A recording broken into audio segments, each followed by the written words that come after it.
17 seconds to actually print this up. Did you time that? I did. I was like, people behind me were getting antsy. They're like, "What's wrong with this guy?" I'm like, "I'm done. I just bought 3 little products." And then they gave me 7 coupons that I'll never use. And by the way, the coupons had lead lines, which were very, very small windows. Are those products not relevant to you? And they're not. At least that one, Merrill, is in one piece. Like Target will give you like 3 different. So do you want it in one piece? I don't want anything like that, nor do I want the Target, especially like around Thanksgiving. It seems you get a lot of those things where you get a discount on turkeys or something.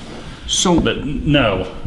So is it safe to say all retailers are spending a lot of time, money, and energy on receipts? What goes in them? It's no longer just these are the 5 products, these are the 19 products that you bought. What would you like to have on a receipt? So if we built a perfect receipt, what would it be? I wouldn't have one. You would not have one. I get them all emailed because I'll lose them. But even though emailing it, Laurel, it's still a receipt. Yeah, I'd like to have coupons, but again, I want them to be, I don't need a diaper coupon. I don't have babies. Okay. So again, relevance. Personalization. Yeah, personalization. Personalization. Bob?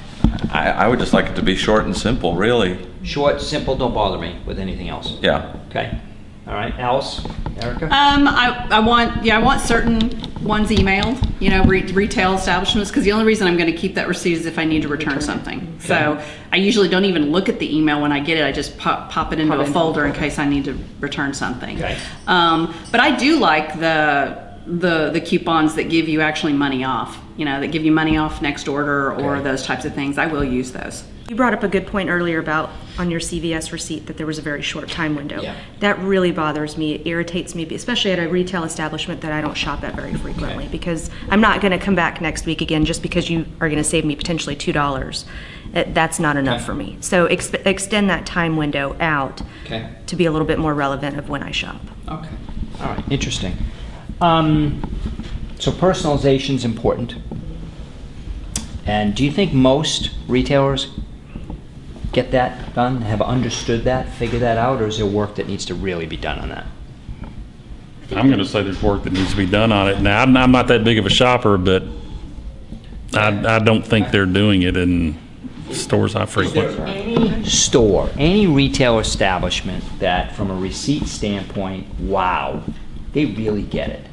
It's short, it's a couple of other pieces of information, it's a potential for a coupon that I want that's personalized that I'll use. Anybody get it? I mean, anybody who's figured this out? So Crate and Barrel. So Crate and Barrel's figured it out. Can you describe what's on the receipt? Yeah, I bought a desk and some shelves, and they emailed me my receipt, and at the bottom there's it's 25% off of my next purchase, and then of $100 or more, because that's it was comparable to what I had just spent. And then at the bottom underneath that was if I wanted to buy the additional shelves that went with that set, I got $50 off that. Oh, that's really cool. So they did that was upsell, and they also took what you had done and said, okay, if Laurel buys, if this customer buys the desk, they're going to need these 5 or 6 items, which is exactly what Alice said a few minutes ago in terms of, hey, look, if I bought these items, recommend some other stuff to me.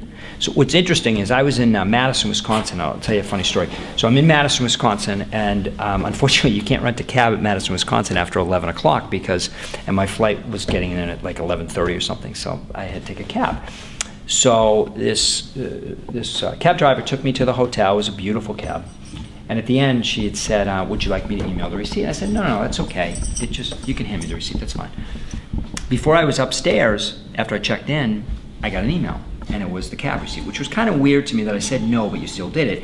But more important, I didn't get you my email receipt. So I'm thinking there for a second, and because through American Express.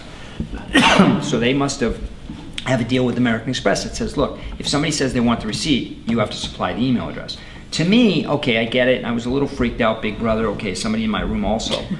But more important to me, they missed the boat, because I'm in Madison, Wisconsin. They picked me up at the airport. Okay? Tomorrow morning, they know I have a meeting. The chance of having a meeting at this hotel is slim, considering I told the person I'm here for business at the college, okay, for a board meeting. What they should have done is, here's the receipt. Donna really enjoyed picking you up from the airport. Would you like us to schedule a cab for tomorrow morning? And by the way, it's probably a good chance that you're going back to the airport at some point. It'd be our pleasure to take you back to the airport, could we schedule that time?